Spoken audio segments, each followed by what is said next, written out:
चिराग sir, आपने अपने busy समय में से हमें समय दिया कुछ बातचीत का। ये लिट चौक का तीसरा सीज़न है और हम ये जब टॉपिक तय कर रहे थे तो हमें लगता है कि हर बार हम चाहते हैं कि एक ऐसे यूथ आइकन को हम सामने लाएं लोगों के, जो कुछ नया करने की कोशिश कर रहा है, कुछ चीज़ें बदलने की कोशिश कर रहा है सार्थक ढंग से। तो इनोनिमसली हमारे पास आपका नाम आया कि आपको हम बुलाएं और आपसे हमने आग्रह किया और आप मान गए।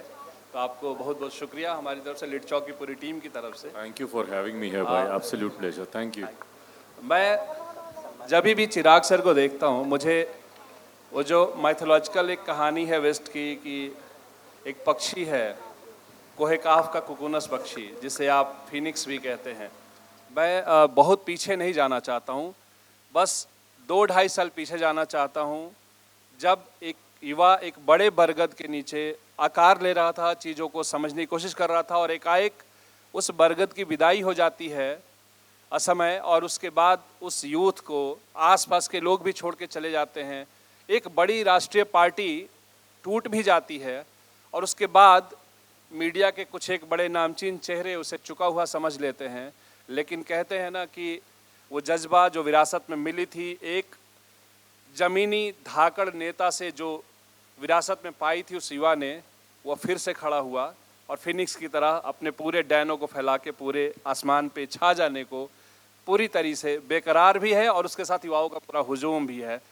मैं आपका स्वागत करता हूं चिराग सर। और ये पूरा इंसिडेंट मैं चाहता हूं कि क्योंकि आप इतने बड़े कद के पिता आपके रहे, इतने बड़े कद के रहे, उनके नीचे आपने ट्रेनिंग ली, उनको आपने देखा और एकाएक उनका जाना और फिर आसपास के अपने लोगों का फिर चला जाना, और उनमें से भी जहाँ तक मेरी जानकारी है कि आप भाइयों के भाई हैं, यारों के यार हैं, इसके बावजूद कुछ ऐसे रिश्ते भी टूटे जिसमें आपने सबसे भीतर पचाया उसको। उस दौरान की पीड़ा हमसे साझा कीजिए, क्योंकि हमें जानना है कि कैसे आप फिर निकल पाए इस पीड़ा से।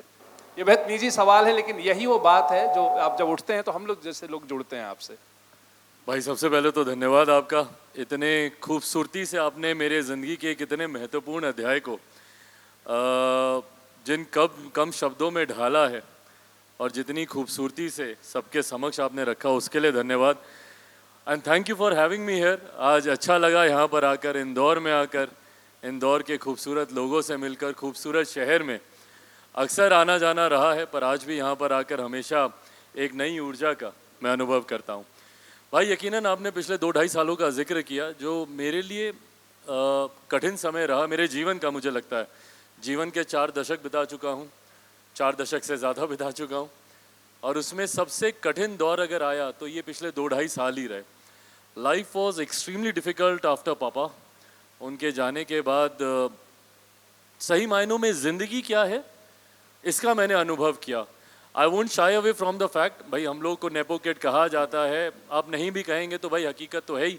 उस परिवार से हूँ, मेरे नेता मेरे पिता आदरणीय रामविलास पासवान जी का खून मेरी रगों में है और उसको कोई मुझसे दूर कर नहीं सकता। तो उस नाते आप नेपो किड बोल लें, परिवारवाद बोल लें, वंशवाद बोल लें, जो भी बोल लें, बट हाँ, उस परिवार का हिस्सा होने के नाते यकीनन ज़िंदगी के शुरुआती दौर, जो हम लोग के बारे में कहा भी जाता है कि भैया सोने का चम्मच, चांदी का पालना, काफ़ी हद तक ये चीज़ें सही भी रहीं। एक कंफर्टेबल ज़िंदगी मैंने जी। पर उसके बाद पापा के जाने के तुरंत बाद एक के बाद एक जैसी परिस्थितियां बनती गईं। एक बड़ा बरगद का पेड़ था, यकीनन उनके नीचे बहुत कंफर्टेबली मैं आगे बढ़ रहा था। चीज़ें उतनी कठिन मेरे लिए नहीं थी, बट उनके तुरंत जाते ही जिस तरीके से सही मायनों में ज़िंदगी ने अपने रंग दिखाने शुरू किए, परिवार में टूट हुई, पार्टी में टूट हुई, starting from the scratch literally जिसे बोलते हैं, हर चीज़ की शुरुआत। मतलब वैसे मुझे कहा जाता है कि भाई परिवारवाद है, बट मेरे पिता की बनाई हुई पार्टी तक मुझसे छीन ली गई। एक नई पार्टी मैंने रजिस्टर कराई, नई पार्टी, नया सिंबल, नया नाम। शुरुआत से एक एक व्यक्ति को पुनः अपने साथ मैंने जोड़ने का काम किया, नए स्वरूप में संगठन को तैयार किया। बट हाँ, ये जिद ज़रूर थी कि गिव अप तो नहीं करूँगा। एक के बाद एक जितनी भी परिस्थितियाँ हुई वो इसी सोच के साथ हुई कि ये हार मान जाएगा या ये टूट जाएगा या इसको तोड़ दिया जाए। मैं मानूंगा राजनीति में भी कई तरीके की राजनीति खेली जाती है और एक षड्यंत्र के तौर पर कुछ लोग जो मुझसे राजनीतिक बदला लेना चाहते थे वो चाहते थे कि चिराग पासवान को पूरी तरीके से समाप्त किया कर दिया जाए, इसकी राजनीतिक हत्या कर दी जाए और एक के बाद एक, चलो पहले परिवार को तोड़ दो ख़त्म हो जाएगा, नहीं टूटा। उसके बाद पार्टी से इसको तोड़ दो ख़त्म हो जाएगा, नहीं टूटा। उसके बाद इसको इसी के घर से, just imagine in an house where I was not born but एक बड़ा जीवन मैंने अपनी ज़िंदगी का वहीं मैंने बिताया, 34 साल एक घर में रहा और मुझे लगता है महज 3 घंटे के भीतर मुझसे वो घर खाली करा लिया गया, इस सोच के साथ कि शायद ये इससे तो टूट ही जाएगा। सामान्य परिस्थितियों में शायद संभवतः कोई टूट भी जाता, बट रामविलास पासवान का बेटा हूँ, टूटने का ऑप्शन मेरे पास नहीं था। उनकी ज़िंदगी के संघर्ष को मैंने बहुत करीबी से देखा था और उसी संघर्ष ने मुझे ये प्रेरणा दी कि लड़ना है और आगे बढ़ना। और भाई मैं मानता हूँ कि मैं उन खुश नसीबों में से हूँ जिसको ज़िंदगी ने कम से कम ये मौका दिया कि आप अपने आप को प्रूव कर सके। I believe the difficult time comes with an opportunity. 2 options होते हैं भाई आपके सामने, या तो आप गिव अप कर जाएं, क्राई बेबी बन जाएं, और आमतौर पे जो लोग बोलते हैं कि मेरे साथ ही ऐसा क्यों हुआ, मैंने किसका क्या बिगाड़ा था, मैंने तो सबका भला ही किया, फिर मेरे साथ ये चीज़ें क्यों हुई। तो या तो मैं क्राई बेबी बनता और अपने नसीब को कोसता और अपनी ज़िंदगी पर रोता रहता, या फिर जो मैंने किया अभी, I have taken it as an opportunity to prove myself. और हम जैसे नेपो किड्स को बहुत अपॉर्चुनिटीज़ ऐसी मिलती नहीं है अपने आप को साबित करने का। ज़मीनी स्तर से, जैसा मैंने बोला, स्क्रैच से मैंने शुरुआत की, नई शुरुआत की पूरी तरीके से, और अपने आप को प्रूव करने का मैंने प्रयास किया। अब जनता के हाथ में है अगर मेरा ये संघर्ष उनके दिल तक पहुंचा, जो मुझे लगता है जिस तरीके से, ना सिर्फ बिहार से आता हूँ, बिहारी हूँ, ना सिर्फ बिहार बल्कि अक्रॉस द कंट्री मैं जहाँ पे भी जाता हूँ या देश विदेश में भी मैं कहीं जाता हूँ जहाँ पे भारत के या बिहार के डायस्पोरा के लोगों से मेरी मुलाकात होती है, तो जिस तरीके से उनसे मुझे स्नेह मिलता है, तो मुझे लगता है कि कहीं ना कहीं मेरे उस संघर्ष को एक पहचान मिली, वो सम्मान उस संघर्ष को मिला। और पुनः दोहराता हूँ, टूटने का मेरे पास ऑप्शन नहीं है। जब तक अपने लक्ष्य को प्राप्त नहीं कर लूँ तब तक ना हारूंगा ना बैठूंगा। बहुत ये आपके नहीं टूटने के जज्बे को उस दिन से समझ सकते हैं जब एक प्रोटोकॉल ऑफिसर जो संसद में मेरा दोस्त भी है, उसने कहा कि हमें लगा कि चिराग पासवान 2 दिन की 4 दिन की छुट्टी पर रहेंगे, लेकिन आप अगले दिन पूरे उसी ठसक के साथ गए कि नहीं, संसद जाना है। आपको तो हमारी शुभकामनाएं हमेशा हैं कि आप जिस तरीके से बढ़ रहे हैं। मुझे सीधे कट टू द बिहार आते हैं। आप वैसे नागालैंड में आप लोगों को नहीं पता हो, लोजपा की 2 सीटें नागालैंड में भी हैं, वहाँ से भी इनके जनप्रतिनिधि चुन के आते हैं और बड़ी पार्टी है। और जिस तरह से ज़मीन पे आप उतर चुके हैं, बिहार के ज़िले ज़िले में आशीर्वाद और संकल्प यात्रा कर रहे हैं, उसका कुछ फल तो आना ही है। लेकिन मुझे ये जानना है कि आपके पिता के पुराने सहयोगी और बिहार के लंबे समय के मुख्यमंत्री, और ये किन प्रकार जिस तरीके के समझौते करके मुख्यमंत्री बने रहना चाहते हैं, आप लगातार उन पे हमलावर रहे हैं। एक लंबे जिसको आमतौर पे बिहार का एक बड़ा वर्ग जो माइग्रेट हुआ, वो कहता है एक लंबे अंधेरे काल से निकल के आए थे, फिर इनसे उम्मीदें जगी थी, और उसके बाद ऐसा क्या होता है कि पुराने साथी के सामने खड़े हो जाते हैं चिराग पासवान, और लगातार हमलावर हैं आप। और जिन चीज़ों को लेकर सवाल उठा रहे हैं, किन किन मुद्दों पे आपको डिफरेंसेस लगे और लगा कि यहाँ काम वो नहीं कर पा रहे हैं और फेल हैं ये? भाई मैं पहली बात तो, मेरे मुख्यमंत्री जी मुझसे उम्र में बहुत बड़े हैं, तजुर्बे में बहुत मुझसे बड़े हैं, इस नाते मैंने हमेशा उनका वो सम्मान रखा है। पर हाँ, उनकी नीतियों का मैं सबसे बड़ा विरोधी हूँ, और मैं इस बात को मैं डंके की चोट पे कहता हूँ। मैं मानता हूँ कि मेरे प्रदेश को अगर किसी ने बर्बाद किया और बर्बादी की कगार पर लेकर आए, वो मेरे मुख्यमंत्री नीतीश कुमार जी, और उनकी विफलताएं, उनकी गलत नीतियाँ ही इसके लिए जिम्मेदार रही हैं।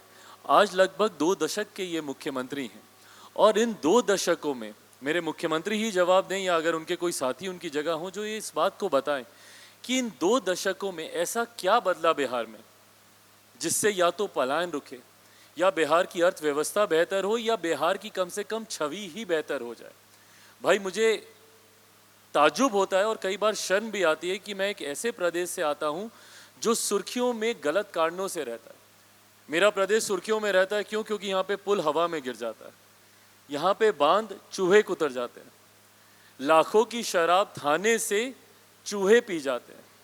आए दिन जिस राज्य में हत्याएं हो रही हों, शराबबंदी के बावजूद भी जहरीली शराब से वहाँ पे मौतें हो रही हों, ये कारण है मेरे प्रदेश का सुर्खियों में बने रहने का। विकास के लिए मुझे नहीं लगता, और अगर कोई बिहारी यहाँ पर होगा मुझे टोकिए अगर मैं गलत बोल रहा हूँ, मुझे नहीं लगता कि आखिरी बार मुझे कभी भी याद है कि मेरा बिहार विकास को लेकर या बेहतर कार्यों को लेकर या अलग अलग क्षेत्र में पहले पायदान पर पहुंचने को लेकर कभी मेरा बिहार सुर्खियों में रहा हो।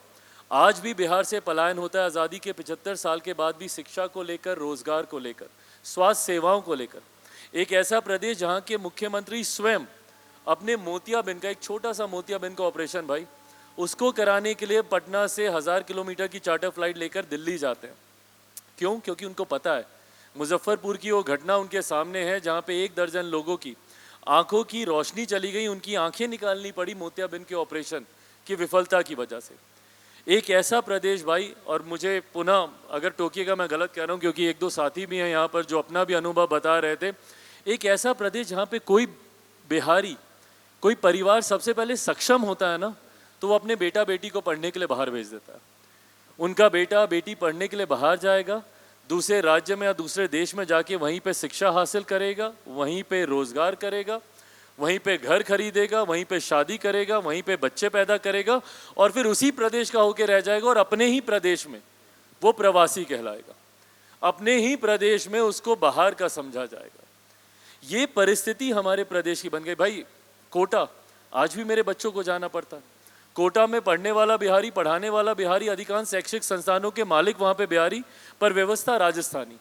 क्यों ये व्यवस्था पटना में नहीं हो सकती, भागलपुर में, मुजफ्फरपुर में, दरभंगा में, बिहार के अलग अलग जिलों में क्यों एजुकेशनल हब नहीं बनाया जा सकता? मेरा प्रदेश आज की तारीख में भी हम लोग जातियों पर लड़ेंगे, जात पात धर्म मजहब को लेकर दुनिया भर की बहस होंगी, लड़ाई होंगी, पर विकास को लेकर चर्चा नहीं होती। आज आप प्रदेश में जाइए तो वहाँ पर आपको ब्राह्मण मिल जाएगा, भूमियार मिल जाएगा, राजपूत मिल जाएगा, पिछड़ा मिल जाएगा, अति पिछड़ा मिल जाएगा, दलित मिल जाएगा, महादलित मिल जाएगा, कोरी मिल जाएगा, कुर्मी मिल जाएगा, मुसलमान मिल जाएगा, पर आपको बिहारी नहीं मिलेगा। पहचान जाति से बन गई है, पहचान आपकी धर्म से बन गई है। एक तरफ मैं ये कह रहा हूँ कि मुझे इन दिनों में जो राजनीतिक हालात बने हैं, 2 स्टेट्स के मुख्यमंत्री बनाए गए, डिप्टी स्पीकर बनाए गए और डिप्टी चीफ मिनिस्टर बनाए गए हैं। अभी केंद्र सरकार ने तय किया, भारतीय जनता पार्टी ने, हालांकि मेरा उस पार्टी से एफिलिएशन नहीं है, बस एक चीज़ मैं डिकोड कर रहा था इस पैटर्न को, एक्चुअली उस पर आपकी राय जानना है कि मुख्यमंत्री पिछड़े तबके से बनाए जाते हैं, डिप्टी जो होते हैं कोई दलित वर्ग से है, कोई ओबीसी वर्ग से है, या जनरल या राजपूत है, इस तरीके के, सिंधी कोई है। ये जो ऊपर के 3-4 पोस्ट हैं अभी बनी है, राजस्थान में भी ऐसे बनी है। और एक तरफ बिहार के मुख्यमंत्री जातीय जनगणना में लगे हुए हैं, रोजगार है नहीं, आपने सारे गिना दिए, पलायन लगातार चल रहा है, हमने सबसे ज़्यादा ट्रेनें चलाई, श्रमिकों को ढो ढो के ले जाने वाली ट्रेनें, और ये इतनी सारी चीज़ें हुई। लेकिन जातीय जनगणना पे, क्योंकि लगातार मैं इसलिए कह रहा हूँ कि रामविलास पासवान जी ने जो पार्टी, जो विचारधारा अपनी एक इस्टेब्लिश की, उसमें सबॉल्टन्स को काफ़ी स्थान दिया, मार्जिनलाइज्ड लोगों को खूब स्थान दिया। और उन्होंने ये भेदभाव वाली बात, आप भी Bihar first, Bihari first vision document में आप कहते हैं बिहारी फर्स्ट, माने आप उस कास्ट सिस्टम को एक तरीके से कह रहे हैं कि नहीं, पहले एक कास्ट तय करो कि बिहारी हो। जैसे कि केंद्र सरकार ने जो मैसेज दिया है, मैं उसको समझ पा रहा हूँ कि जिस तरह से वो सरकारें गठित कर रही हैं, उसमें हर तरीके के लोगों को कास्ट वाला सिस्टम ही खत्म कर दिया है कि आप अमुक होंगे तभी बन सकते हैं, ऐसा कुछ नहीं। लेकिन आप जातीय जनगणना में फंसे हुए हैं, उसको आप कैसे देखते हैं बिहार में जो ये चल रहा है? जातीय जनगणना ठीक है, आप अपने पास आंकड़ों के लिए आप रखिए, क्योंकि कई बार जातियों को लेकर आप योजनाएं बनाते हैं, कई बार न्यायालय भी पूछता है कि फलाना उसकी क्या आबादी है, नहीं है, आप करवाइए, पर उसको साझा करने से, सार्वजनिक करने से आपको क्या लाभ हुआ? कल की तारीख में, कल तक जो एक दूसरे को जाति के नाम से बोलते थे कि अरे तुम फलाना जाति के हो, तुम फलाना जाति के हो, आज वो प्रतिशत में बदल गया। अच्छा, तुम 3% वाले हो, हम 5% वाले हैं, तुम 14 वाले हो, हम 18 वाले हैं। तो ये सार्वजनिक करने से आंकड़ों को किसको लाभ हुआ? हकीकत है भाई, बिहार में ही नहीं पूरे हिंदुस्तान में अगर कोई एक फ़र्क है, कोई एक भेद है, तो वो इतना कि एक अमीर जो अमीर होता जा रहा है, दूसरा गरीब जो गरीब होता जा रहा है। और जब तक इस अमीरी गरीबी की खाई को नहीं बांटा जाएगा, जब तक इनके बीच की दूरियों को नहीं कम किया जाएगा, और इस गरीब जाति में आप देखिए हर जात पात धर्म मजहब के लोग हैं। कोई मुझे डंके की चोट पर ये कह के बता दे कि मैं फलाना जाति से आता हूँ या मैं फलाना धर्म से आता हूँ तो मैं सक्षम हूँ, मेरा पूरी 7 पीढ़ियाँ सक्षम है और मैं संपन्नता से पूरी जिंदगी जीऊँगा, नहीं कह सकता। या कोई ऐसे मार्जिनाइज सेक्शन से आए और वो बोले कि जस्ट बाय द वर्च्यू कि मैं इस सेक्शन से आता हूँ मैं उम्र भर प्रताड़ना का ही शिकार रहूँगा, नहीं कोई कह सकता।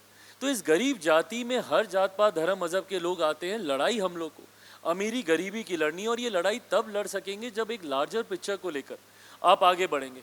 आपको स्टेट के रेवेन्यू जनरेशन पे आपको चर्चा करनी होगी, प्रति व्यक्ति आय कैसे बढ़े।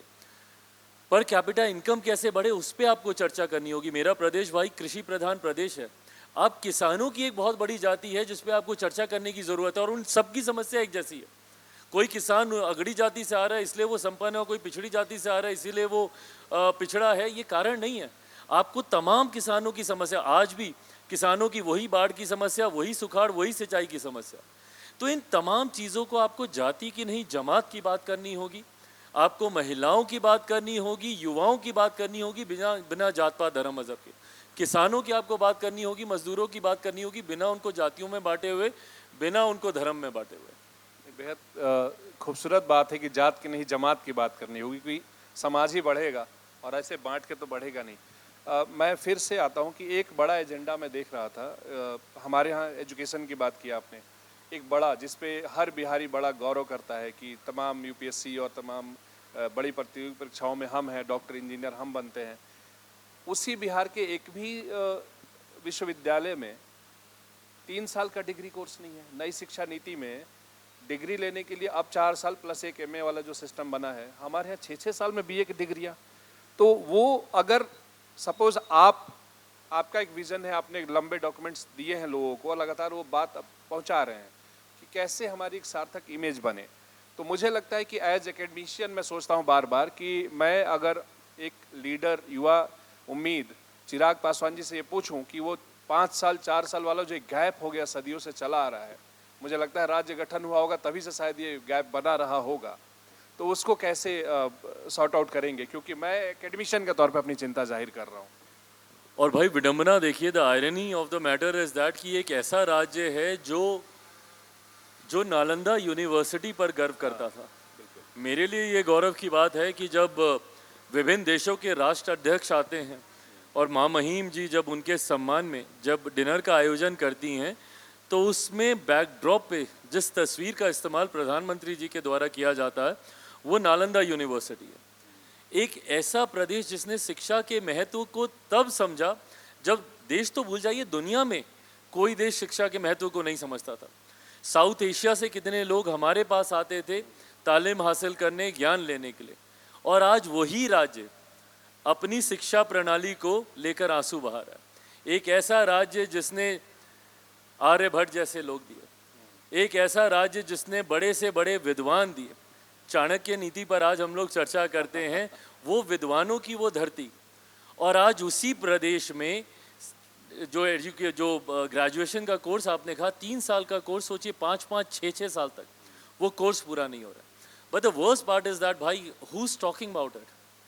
Nobody is talking about it. No one is even acknowledging it as an issue. आप हमारे प्रदेश में चुनाव देख लीजिए, जितने भी राजनीतिक सभाएं देख लीजिए, राजनीतिक मंच देख लीजिए, कितने ऐसे राजनीतिक मंच हैं जहाँ पे इन इश्यूज़ को एड्रेस किया जा रहा है। हकीकत है कि ऐसा राज्य जहाँ पे सबसे ज़्यादा IAS IPS ऑफिसर्स हैं। आप मीडिया हाउसेज में चले जाइए, मुझे लगता है जितने भी टॉप पोस्ट हैं उसमें बिहारी हैं। आप हॉस्पिटल चले जाइए, मेडिकल कॉलेजेस चले जाइए, HODs आपको बिहारी मिलेंगे। बिजनेस हाउसेज में चले जाइए, CEO CFOs आपको वहाँ पे बिहारी मिलेंगे। तो जब बिहारी इतना आगे, तो मेरा बिहार इतना पीछे क्यों रह गया? कुछ तो कारण होगा ना इसका। बल्कि आगे बढ़ने की बजाय हम लोग पिछड़ते जा रहे हैं, और हर क्षेत्र में हम लोग पिछड़ते जा रहे हैं। इसकी जिम्मेदारी, जवाबदेही तय करने का समय। इसीलिए जब मैं मेरे मुख्यमंत्री से जब मैं एतराज़ करता हूँ, उनकी नीतियों का विरोध करता हूँ, उनके सामने सीना तान के चुनाव लड़ने की हिम्मत रखता हूँ, भाई इतनी तो हिम्मत मैंने रखी ना। बिहार में और कोई पार्टी आज की तारीख में बता दीजिए जिसमें, जो दशकों पुरानी है पर उनमें भी इतनी हिम्मत नहीं है। राष्ट्रीय पार्टियां हैं भाई कई, जिनमें इतनी हिम्मत नहीं है कि अकेले चुनाव लड़ लें। सब कोई 3 झंडे के साथ, कोई 4 सिंबल के साथ वहाँ पे चुनाव लड़ रही हैं। पर 2020 में यही कारण था कि मुख्यमंत्री नीतीश कुमार जी के सामने चिराग पासवान ने अकेले चुनाव लड़ने की हिम्मत दिखाई, और उनको तीसरे नंबर पे धकेल भी और उनको तीसरे नंबर पर भेजा। शायद उसका दर्द उनको अब तक सालता होगा। बिल्कुल, वो टीस रह के चिराग मॉडल का वो जिक्र करते हैं, वो रह के सुनाई देती है। बट हाँ, अभी तीसरे नंबर पर है। आने वाले दिनों में संभवतः उस पार्टी का नाम लेने वाला भी कोई नहीं रहेगा। एक प्रवासी के तौर पे आपने जिक्र किया है, मैं मान लेता हूँ मैं भी प्रवासी हूँ, थोड़ा मध्य प्रदेश रहा, थोड़ा अब दिल्ली हूँ। तो मुझे भी लगता है कि ऐसी चीज़ें जो बिहार को हमेशा पीछे ले जाती रहीं और इन प्रकार इन सत्ता में बने रहने की कोशिशें करती रही हों, ऐसी मानसिकता का तो खैर विरोध होना ही चाहिए, क्योंकि बड़ी उम्मीदें पाली थी हमने। और जब भी आर्यभट्ट और जब भी हम नालंदा की बात करते हैं तो मुझे अपने यहाँ के दिनकर याद आ जाते हैं कि जब भी अतीत में जाता हूँ मुर्दों को नहीं जिलाता हूँ, पीछे हटकर फेंकता हूँ बाण जिससे कंपित हो वर्तमान।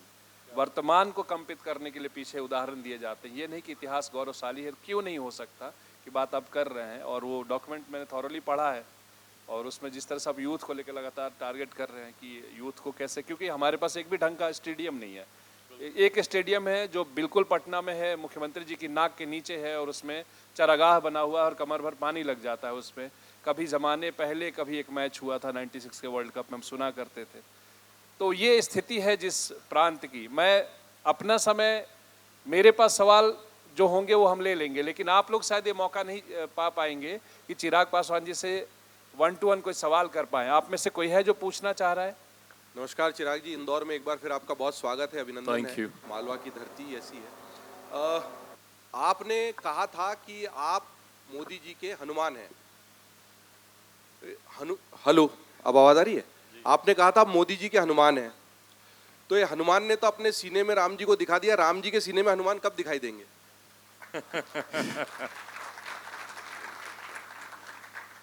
जिस उदाहरण का आप जिक्र कर रहे हैं वो उसका परिप्रेक्ष्य हल्का सा समझा देता हूं। 2020 के चुनाव थे और ये दबाव मेरे ऊपर था क्योंकि मैं उस गठबंधन से अलग होकर चुनाव लड़ रहा था। एनडीए गठबंधन का हिस्सा थे और उस गठबंधन से अलग होकर, और उस वक्त मैंने ये तय किया था कि मेरी जिससे नाराज़गी है उन्हीं के सामने मैं प्रत्याशी उतारूंगा और मेरे मुख्यमंत्री की पार्टी के सामने, जनता दल यूनाइटेड के सामने मैंने प्रत्याशी उतारे थे। और मैंने खुले मन से कहा था कि प्रधानमंत्री जी पर मेरी आस्था है और मैं मानता हूं कि एकमात्र उन्हीं में ही वो नेतृत्व शक्ति है जो देश और हमारे प्रदेश को आगे लेकर जा सकती है। तो उस वक्त ये दबाव था कि आप प्रधानमंत्री की तस्वीरों का इस्तेमाल अपने प्रचार के लिए नहीं करेंगे, फलाना ढिमकाना, दुनिया भर की बातें हुई।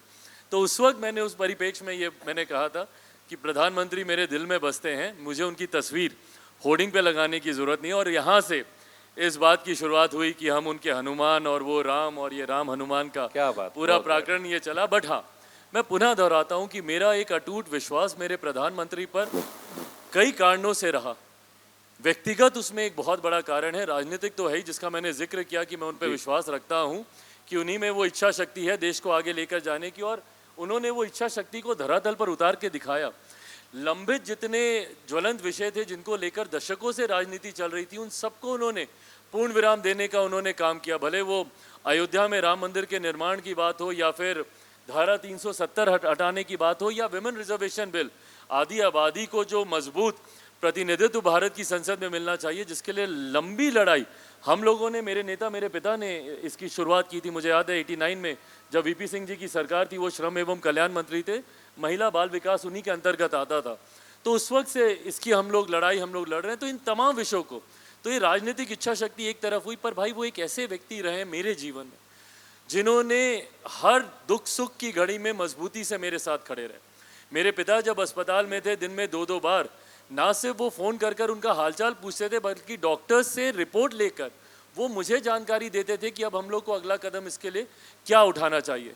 तो मैं बहुत बड़ा नाशुक्रा होता कि एक महीने भी भाई, एक हफ्ते पहले तक जो व्यक्ति मेरे पिता का हालचाल पूछा, क्योंकि मेरे पिता का निधन चुनाव के ठीक दौरान हुआ, नोटिफिकेशन आ चुका था, पहले चरण के प्रचार शुरू हो चुका था और 2-4 दिन के बाद ही पहले चरण का मतदान था और 8 तारीख को पापा का निधन हुआ।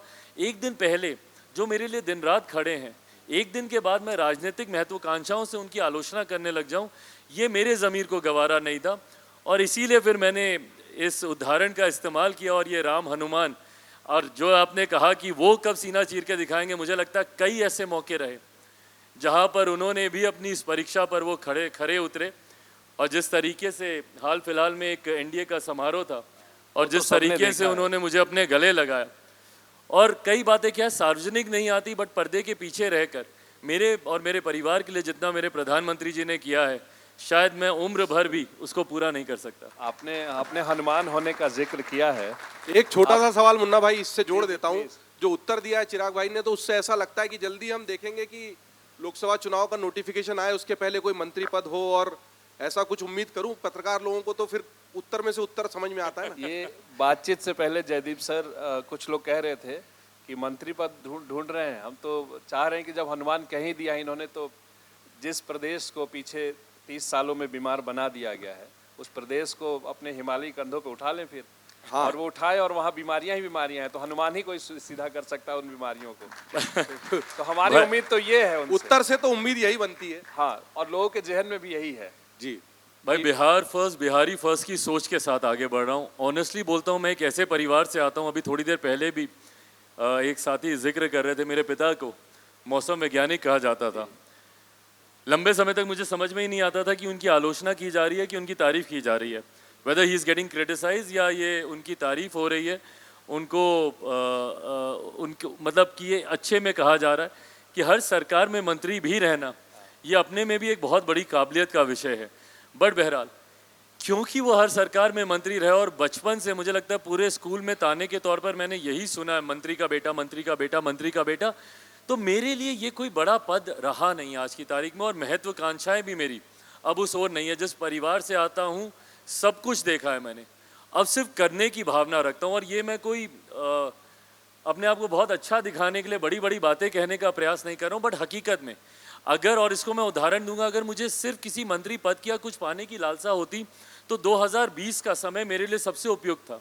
2020 में अगर मैं मौजूदा मुख्यमंत्री नीतीश कुमार जी की गलत नीतियों के सामने नतमस्तक हो जाता तो मुझे लगता है कि मैं उस वक्त जितनी सीटें दी जा रही थी मैं वो सारी सीटें जीतता, क्योंकि वो समीकरण इतना स्ट्रांग था। सारी सीटें जीतता। बिहार में मेरे 4 से 5 मंत्री होते, मैं खुद केंद्र सरकार में, और आज संभवतः आपके सामने कैबिनेट मंत्री की हैसियत से मैं यहाँ पर बैठा होता। बट अगर वो समझौते में उस वक्त कर लेता भाई, तो ईमानदारी से ना मैं कभी अपने से नज़र मिला पाता, ना अपने पिता की तस्वीर पे कभी श्रद्धांजलि दे पाता। वो समझौता ही था ये जो हम सब ने देखा कि मुजफ्फरपुर में जो रेप कांड हुआ बेटियों का, उसमें सबसे ज़्यादा एग्रेसिव आप थे और काफ़ी एग्रेसिव थे। वहाँ से युवाओं का एक तो चेहरा बना ही, और ये आपके पास वो स्पेस बनता है कि आपसे असहमतियाँ दर्ज की जा सके। कल हम लोग बात कर रहे थे असहमति का साहस और सहमति का विवेक जहाँ हो वहाँ खड़ा होना चाहिए। तो युवा आपसे उम्मीद के साथ खड़ा है कि आपके साथ लगता है कि हम कह सकते हैं कि आप गलत कर रहे हैं, और ये कह सकते हैं कि आप ये सही कह रहे हैं, तो सामने चुन सके कि सही क्या है और गलत क्या है। भाई मैं राजनीति में अभी यहाँ तक एक, sorry cutting you in between, एक छोटा सा उदाहरण देता हूँ। शुरुआती दौर में काम कैसे करना है, भले लोग लाख आपको नेपोकेट बोलें, बट जब तक आप खुद करते नहीं और खुद सीखते नहीं हैं। और ये हमने ज़रूर कहा कि एक बड़े बरगद के पीछे मेरी ट्रेनिंग हुई है, कि नीचे मेरी ट्रेनिंग हुई है, बट पापा ने भी मुझे हमेशा वो फ्रीडम दिया, कभी उन्होंने मुझे बैठकर सिखाया नहीं। और बल्कि अगर आप कभी उनसे, अभी वो होते और आप उनसे मिलते और उनसे पूछते कि चिराग को आप कैसे ट्रेनिंग दे रहे हैं, तो उनका एक ही जवाब था कि मछली के बच्चे को तैरना नहीं सिखाया जाता। उनको था कि ये खुद तैरते हुए ये अपना रास्ता खुद ये तय करेगा, खुद सीखेगा, अपनी गलतियों से सीखेगा। और मैंने ये किया। 2014 में जब मैं पहली बार सांसद बना, जमुई मेरे लिए एक नया क्षेत्र था, नया इलाका था, संभवतः कई चीज़ें थी जो मुझे नहीं पता थी।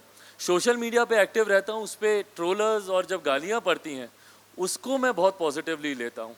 मुझे हमेशा लगता है कि क्रिटिसिज्म को अगर आप सहजता से लें और सकारात्मक तरीके से लें, वो हमेशा आपको आगे बढ़ने में आपकी मदद करता है।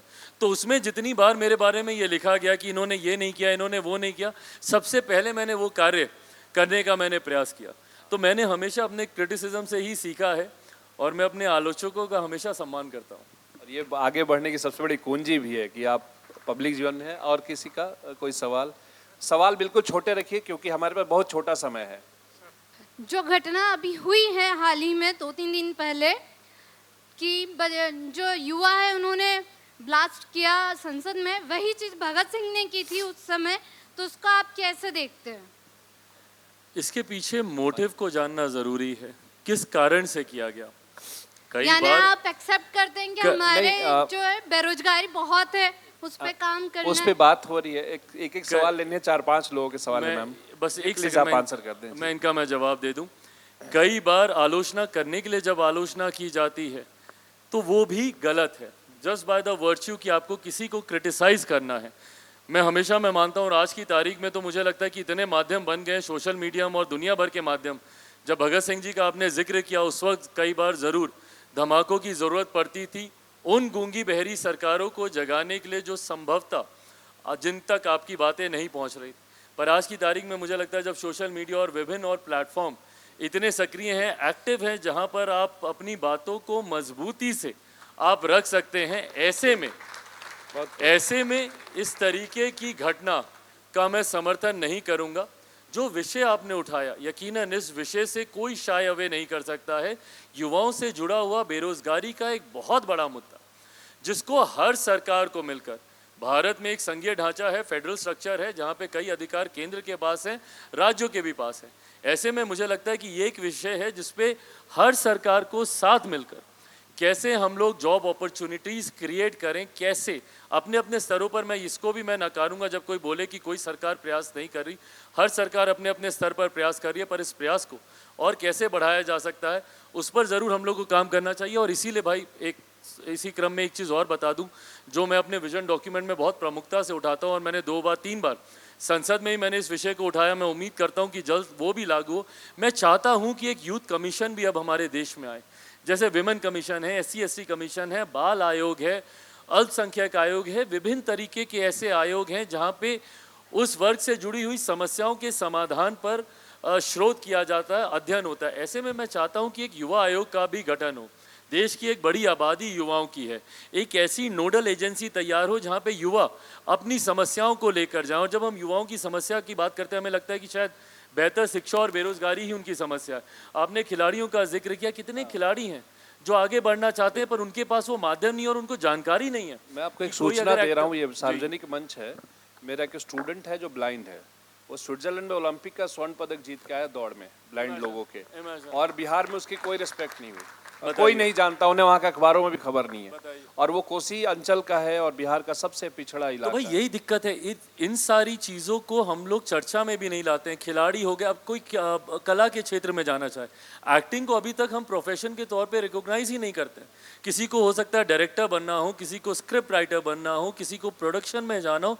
सो इन तमाम चीज़ों को अंडर कंसिडरेशन लाना चाहिए, और इसके लिए मुझे लगता है अब एक युवा आयोग की ज़रूरत है हम सबको, जिस पे मैं काम कर रहा हूँ। सबका साथ चाहिए। एक युवा आयोग बन ही जाए। और कोई युवा एक इन्फॉर्मेशन दे रहा हूँ आपको। अभी एक सेशन पहले मैं ले रहा था, एक कास्टिंग बे के फाउंडर हैं अनमोल आहूजा, कास्टिंग डायरेक्टर हैं। मुझे बड़े खुशी हुई और अपने पे थोड़ी कोफ्त हुई कि अनन्या पांडे को उन्होंने कास्टिंग के लिए बुलाया था और कास्टिंग के बाद सेलेक्ट किया था। क्या बात है। मैंने कहा कि हमारे तो जहन में नहीं है कि नेपो किड की जो बात हो रही थी कि एक स्टार की बेटी, 80s के बड़े हीरो की बेटी, जिसकी फैन फॉलोइंग बांग्लादेश तक है, वो बेटी वो कास्टिंग के लिए आ रही है और उसने कास्टिंग की, और जिसने कास्टिंग की आउटसाइडर है। भाई आम लोगों के सपने जहाँ पे जाके हाँ, पूरे होते हैं ना, वही, exactly। वहाँ से स्ट्रगल ये तो शुरू बड़ी होता है खुशी की बात इन है नेपो कि किड्स ऐसे- का, जिनमें से मैं भी एक हूँ। हम लोग को एक्स्ट्रा माइल वॉक करना होता है अपने आप को प्रूव करने के लिए, साबित करने आप में से किसी के पास सवाल है तो छोटे छोटे सवाल ले। नमस्कार चिराग भाई, आपका इंदौर आने में स्वागत करता हूँ। Thank you. दूसरा चीज़, जो बिहार के बारे में आपने जैसे सेशन स्टार्ट किया, बहुत सारी चीज़ें बताई कि बिहार आज भी पिछड़ा है पिछले 2 दशकों से या 3 दशकों से। ये चीज़ें मैं अपने छात्र जीवन से भी सुनते आया हूँ। लाइक जब हम यहाँ, क्योंकि मैं इसी शहर में पला बड़ा हूँ, यहाँ के समाचार पत्रों में जंगल राज की बात, लालटेन युग की बात सारी होती थी। आपने बहुत अच्छे विचार रखे कि बिहार के कई IAS IPS बनते हैं, कहीं अच्छे डिपार्टमेंट में, लाइक चीफ इन्वेस्टमेंट ऑफिसर हैं, चीफ फाइनेंशियल ऑफिसर्स हैं, HOD हैं। आपके विचार मुझे बहुत अच्छे लगे, लेकिन बिहार की कमान कभी भविष्य में आपके हाथ में आती है, वर्तमान में आए तो क्या बदलाव आप करना चाहेंगे जो दशकों में नहीं हुए अभी तक? भाई मैं बिहार फर्स्ट, बिहारी फर्स्ट की सोच से आगे बढ़ रहा हूँ, और मैं मानता हूँ कि हमारे बिहार जैसे प्रदेश के लिए आप सोचें कि किसी एक सिंगल डायरेक्शन में काम करेंगे और आप उसको अचीव कर लेंगे, नहीं हो पाएगा। मल्टी डायरेक्शनल अप्रोच की ज़रूरत है। जहाँ पुरानी खोई हुई हमारी शिक्षा व्यवस्था को वापस लेकर आना है, वहीं इंफ्रास्ट्रक्चर डेवलपमेंट पे काम करने की ज़रूरत है। हमारे यहाँ IT सेक्टर्स नहीं है। आज भी हमारे बच्चों को दिल्ली, गुरुग्राम, नोएडा, बेंगलुरु, मुंबई जाना पड़ता है। IT सेक्टर को इनवाइट करना होगा, ईज ऑफ बिजनेस आपको देना होगा, सिंगल विंडो क्लियरेंसेस की आपको बात करनी होगी, रेवेन्यू जनरेशन सबसे पहले। शराबबंदी आपने की, अच्छी बात है, बट जो रेवेन्यू लॉस हुआ उसको तो आप कंपनसेट करेंगे। भाई अगर अयोध्या में इतने बड़े भव्य राम मंदिर का निर्माण हो सकता है, तो वहीं मेरी माता सीता का मंदिर उतना भव्य सीतामढ़ी में क्यों नहीं बन सकता? इसमें आस्था एक विषय है, पर इससे सोचिए रेवेन्यू कितना जनरेट होगा। अगर अयोध्या और सीतामढ़ी के बीच में अगर एक 6 लेन का कॉरिडोर बन जाए और इस बात को मैंडेटरी कर दिया जाए कि हर वो व्यक्ति जो भगवान राम का आशीर्वाद लेने अयोध्या जाए, वो माता सीता का दर्शन करने सीतामढ़ी आए, रेवेन्यू जनरेशन होगा। गुरु गोविंद सिंह जी की धरती है, भगवान महावीर की धरती, जन्मस्थली हमारा बिहार रहा है, गौतम बुद्ध की नगरी हमारा बिहार रहा है। तो ऐसे में इन तमाम जगहों को अगर विकसित किया जाए टूरिज्म बढ़ेगा। कितने देश हैं जो टूरिज्म पे चलते हैं, ऐसे ही रिलीजियस टूरिज्म है। इन तमाम क्षेत्रों को हम लोग को विकसित करने की ज़रूरत है और मुझे लगता है इसी के माध्यम से हम लोग एक विकसित बिहार के निर्माण को हम लोग पूरा कर पाएंगे। आपसे मुखातिब हूँ एक्चुअली। मैं उन दिनों एक रिसर्च पे काम कर रहा था अपने फ्रीडम फाइटर्स पे। तो 1770 में एक ऐसा वॉरियर राजा हुआ था हमारे सारण इलाके में जिसने 23 साल तक ईस्ट इंडिया कंपनी को घुसने नहीं दिया था। उसके सारे हिस्टोरिकल एविडेंसेस थे। डीएम ऑफिस में गया, डीएम ने कहा 10 काम है, गेट लॉस्ट। आप प्रोफेसर लोग ऐसे पढ़ के आ जाते हैं ड्यू जेएनयू से और ऐसे करते हैं। और वेबसाइट पे डकैत लिखा हुआ था उस आदमी को, जिसके नाम से वारन हेस्टिंग्स ने लिखा था जिंदा या मुर्दा 20,000 रुपये इनाम मिलेगा जो इस राजा को पकड़ लेगा, महाराजा फतेह बहादुर शाही को। और आप यकीन जानिए, और किसी सबको मैंने लिख लिख के भेजे, व्हाट्सएप किए, मेल किया, तो he is the only person जिन्होंने ट्वीट भी किया और वो इनकी वजह से हटा, वहाँ से वो हटा। तो ये होता है जब आज़ादी की लड़ाई में आप 75 साल का मना रहे हैं और हमारे पास 1700 बक्सर युद्ध के बाद का 23 साल तक का एक हीरो है जो कभी पकड़ा ही नहीं गया और इसके हिस्टोरिकल एविडेंसेस है। तो मेरा जुड़ाव इससे हुआ कि अरे यार ये तो अपने यहाँ कोई सोचता है। तो ये मेरा पर्सनल स्टेक है इसका। बिना किसी राजनीति की इन्होंने ये बिना पूछे कि किस जात का नेता था, किस जात का राजा था, इन्होंने कहा कि ये तो अच्छी बात है, देखा और तुरंत इन्होंने अप्रोच किया और हटाना पड़ गया सब प्रशासन को। जी आप पूछिए। चिराग जी, मेरा सवाल यह है कि अंत में आपने क्या निष्कर्ष निकाला कि मौसम वैज्ञानिक होना अच्छा था कि खराब था?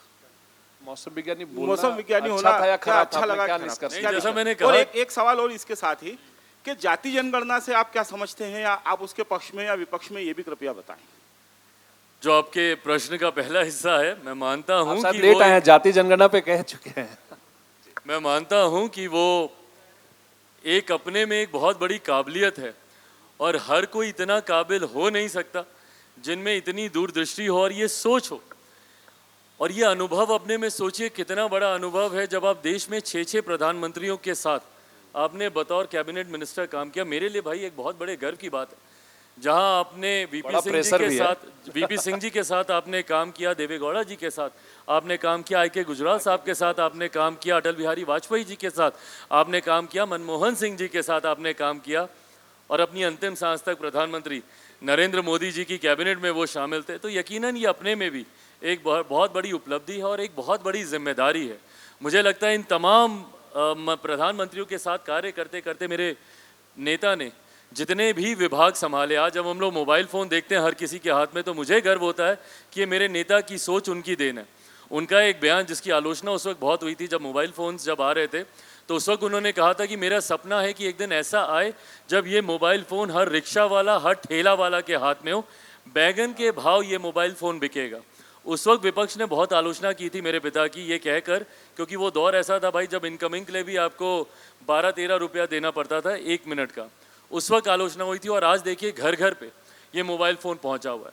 आज जब हम लोग बोलते हैं कि भैया प्रधानमंत्री गरीब जन कल्याण अन्न योजना के माध्यम से 21 करोड़ लोगों को मुफ्त में राशन दिया जा रहा है, एक ऐसा दौर जब कोरोना का समय था, महामारी थी, जब लोग एक प्रदेश से दूसरे प्रदेश पैदल चलकर जाने के लिए मजबूर थे, अगला खाना उनको कहाँ मिलेगा, उस वक्त ये राशन से जुड़ी हुई ये गारंटी की योजना मेरे नेता लेकर आए। तो उन्होंने जिस जिस विभाग में रहे उसको उतनी ही जिम्मेदारी के साथ निभाया। तो यकीनन ये मेरे लिए भी एक गर्व की बात है। जातीय जनगणना का आपने कहा, जिसका जिक्र मैं कर चुका हूँ, जो कई बार सरकारी आंकड़ों के लिए ज़रूरी होता है, उसके लिए इसका ज़रूर समर्थन। सवाल बहुत लोगों के हैं, एक बहुत पीछे से हैं। सरदार जी आप आगे आ जाएं, फ्रंट पे आ जाएं, और 3 सवाल हम और लेते हैं क्योंकि उसका थोड़ी सी बात करनी है। जी जी जी, आप सबके जितने लोग अभी हाथ उठे उनके सवाल हम ले लेंगे। प्रणाम प्रणाम सर। नमस्कार भाई। मैं भी चौकीदार और मैं भी चाय वाला, ये तो आपको याद ही होगा। इनकी सैलरी आपको पता है 10 या 15 हज़ार रुपये एक चाय वाला भी कमाता है और एक चौकीदार की भी लगभग यही सैलरी रहती है। आप लोग जो अपनी टैगलाइन पे आए थे कि बहुत हुई महंगाई की मार, अब की बार मोदी सरकार, अब क्योंकि आप भी हिस्सा हैं मोदी सरकार का, तो इस पर आप कब काम करेंगे? धरातल पे महंगाई कितनी बढ़ चुकी है आपको पता है? भाई मैं आपकी बातों से पूर्णतः सहमत हूँ कि यकीनन फिलहाल जब आपने बोला कि हम उनके साथ आ गए, मैं बस इतना और ये कह के मैं I am not sharing away from the question, मैं कोई पल्ला नहीं जा रहा कि मैं ये कह कर कि मैं भाई उनके साथ अभी ऑफिशियली अलायंस में नहीं हूँ, ना ही हमारा कोई मंत्री उनकी सरकार में है। बट हाँ, मैं भी आप ही की तरह इस बात से पूरी तरीके से सहमत हूँ। मेरी बहन ने जब अभी सवाल उठाया बेरोज़गारी पर, ना मैं उससे शाय अवे किया, ना मैं उससे रन अवे किया ये कहते हुए कि नहीं नहीं बेरोज़गारी नहीं है। मैं मानता हूँ महंगाई और बेरोज़गारी दो ऐसी चीज़ें हैं जिस पे अभी भी बहुत सा कार्य करना बाकी है। इसी इंदौर में सीधे सीधे मंत्री पद से आए हुए काफ़ी लोग अभी विधायक बने हैं। ये सवाल, हालांकि आपका तो कोई अलायंस भी अभी नहीं है और मंत्री पद भी नहीं है, लेकिन सवाल अच्छा और इस सवाल को लिया जाना चाहिए। मैंने वो डॉक्यूमेंट पढ़ा था इनसे बात करने से पहले, करीब 7 स्तर के बेरोजगारी के लेयर दिखा के और तमाम चीज़ों पे बात हो रही है, क्योंकि हम तो बिल्कुल जीरो से शुरू करेंगे। आई विश कि काफ़ी लोग विश कर रहे हैं आपके लिए कि आप ज़्यादा जिम्मेदारी उठाएं आगे भविष्य में। हाँ, आप पीछे वो छोटा सा बिल्कुल सवाल दीजिएगा। जी सर। चिराग भाई, मैं पासवान जी के साथ रहा, भोपाल से यहाँ पर हूँ। आपके अपना नाम बता दीजिए सर। भूपेंद्र विकल मेरा नाम है, पत्रकारिता करता हूँ। पिछला चुनाव यहाँ पार्टी ने हमने लड़ा है और यहाँ 68 सीटें लड़ी थी पासवान साहब ने, आपको भी स्मृति में होगा। तो मध्य प्रदेश में आप आए हैं तो मध्य प्रदेश के लिए बात करें, इस यूथ के लिए बात करें, हमें समझाएं कि हम क्या करना करें। भाई मैं बिल्कुल, और आने वाले दिनों में और सक्रिय रूप से भी मध्य प्रदेश आने की मैं सोच रखता हूँ। मेरे नेता का एक बड़ा लगाव रहा मध्य प्रदेश के साथ और वो भी निरंतरता में आते रहे। जैसा मैंने अभी कहा, पिछले कुछ वर्ष में ज़रूर अपनी लड़ाइयों में काफ़ी उलझा हुआ था। सही बोलूँ तो अपने अस्तित्व की लड़ाई लड़ रहा था। एक ऐसा समय जहाँ पे भाई ने भी जिक्र किया, I was practically return of. मुझे आज भी याद है कि कई ऐसे नेशनल चैनल हैं जहाँ पे मेरे बारे में उन दौर में जब जिक्र किया जाता था तो ये कह के किया जाता था कि अब वो समाप्त है। ऐसे में यकीनन वो लड़ाई को काफ़ी हद तक पार कर चुका हूँ, काफ़ी हद तक आगे आ चुका हूँ। पर हाँ, आने वाले दिनों में मध्य प्रदेश में भी और सक्रिय रूप से, और यकीनन युवा मध्य प्रदेश का हो, बिहार का हो, मैं मानता हूँ कि युवा भारतीय है और भारतीय युवाओं की अपनी समस्याएं हैं जिसको लेकर प्रमुखता से बिना क्षेत्रवाद का जिक्र किए हुए उनको उठाना ज़रूरी है। और तभी जब मैं युवा आयोग की बात करता हूँ तो मैं बिहारी युवा या मध्य प्रदेश के युवा या पंजाबी युवा या मराठा युवा या बंगाली युवा की बात नहीं कर रहा, मैं भारतीय युवाओं की बात कर रहा हूँ और उसी लड़ाई को लेकर आगे बढ़ रहा हूँ। एक दो सवाल ले लेते हैं और आंसर आपसे गुजारिश है कि बिल्कुल छोटे रखेंगे। हाँ, यही सबसे मुश्किल काम है एक लीडर के लिए। हाँ प्लीज़। हाँ, मैं भी बिहार से हूँ, तो मेरा ये सवाल था कि मतलब मेरा ये सवाल था कि अगर आप आपकी पार्टी पावर में आती है तो आप बिहार में क्या मूवमेंट्स लेंगे कि जो पुराना बिहार था वो रिकैप्चर हो और नालंदा में जो लाइब्रेरीज थी वो वापस रिकैप्चर हो, और आपके क्या व्यूज़ है बाला साहेब ठाकरे पे, who used to like Shiv Sena used to say that UP and Bihar peoples are not allowed in Maharashtra and Gujarat. So भाई मेरा फर्स्ट को सार्वजनिक करना चाहिए। हाँ? Bihar first, Bihari first vision document में सब है, बिल्कुल सार्वजनिक करना। मेरा सक्रिय राजनीति में आने का कारण भी यही रहा। उन दिनों मैं मुंबई में था, काम कर रहा था वहाँ पर, और जिस तरीके से वहाँ के क्षेत्रीय दलों के द्वारा बिहारियों को अपमानित किया जाता था, इन बातों को, इन घटनाओं को मैंने बहुत करीबी से देखा। और मैं सिर्फ महाराष्ट्र की बात नहीं कर रहा, देश के कई राज्यों में, दिल्ली में मैं रहता हूँ, यहाँ पर भी मैंने देखा है जिस तरीके से बिहारियों को अपमानित करने का काम, और तो और बिहारी शब्द तक को गाली बना दिया गया। अगर आप मेरे सोशल मीडिया हैंडल्स पे देखेंगे तो मैंने अपने नाम के सामने हर सोशल मीडिया हैंडल पर, ट्विटर, फेसबुक, हर एक जगह मैंने चिराग पासवान के आगे युवा बिहारी जोड़ा है, क्योंकि बिहारी ही मेरी पहचान है, वही मेरा गौरव भी है, वही मेरा अभिमान भी है। और अगर आप उसी शब्द को अगर आप गाली बना देंगे तो उसकी लड़ाई के लिए ही, बिहार की अस्मिता के लिए, बिहार के खोए हुए गौरव की लड़ाई लड़ने ही मैं सक्रिय तौर पर मैं बिहार की राजनीति में मैं गया, वापस गया और अपने बिहार के खोए हुए गौरव सम्मान को वापस लेकर आने की मैं लड़ाई लड़ रहा हूँ। ऐसे में यकीनन जो वक्तव्य कुछ राजनीतिक दलों के द्वारा क्षेत्रवाद को बढ़ावा देने की दृष्टि से लिए गए, मुझे लगता है भारत एक ऐसा देश है जहाँ पे ड्यूअल सिटीजनशिप नहीं है, और यहाँ पर भारतीय पूरी तरीके से स्वतंत्र है। भले वो बिहारी हो, बंगाल में जा सकता है, बंगाली हो, महाराष्ट्र में जा सकता है, मराठी हो, पंजाब में जा सकता है। ये स्वतंत्रता भारतीयों को पूरी तरीके से, ऐसे में ऐसे राजनीतिक दल या ऐसे राजनेता जो क्षेत्रवाद को बढ़ावा सिर्फ अपनी राजनीतिक महत्वाकांक्षाओं के उद्देश्य से देते हैं, जो लोगों में बंटवारे की भावना अपने राजनीतिक उद्देश्य से देते हैं, ये पूरी तरीके से गलत है। चर्चा क्षेत्रवाद पर नहीं, चर्चा जातिवाद पर नहीं, चर्चा इन विषयों पर होनी चाहिए जैसा मेरी बहन और हमारे सरदार जी पाजी ने पूछा, इन सारे विषयों पर, महंगाई पर होनी चाहिए चर्चा, बेरोजगारी पर होनी चाहिए चर्चा, बिहार को, देश को विकसित देश बनाने को लेकर होनी चाहिए। सर एक लास्ट सवाल आप पूछ लीजिए क्योंकि अगला सेशन तैयार है हमारा। हाँ बस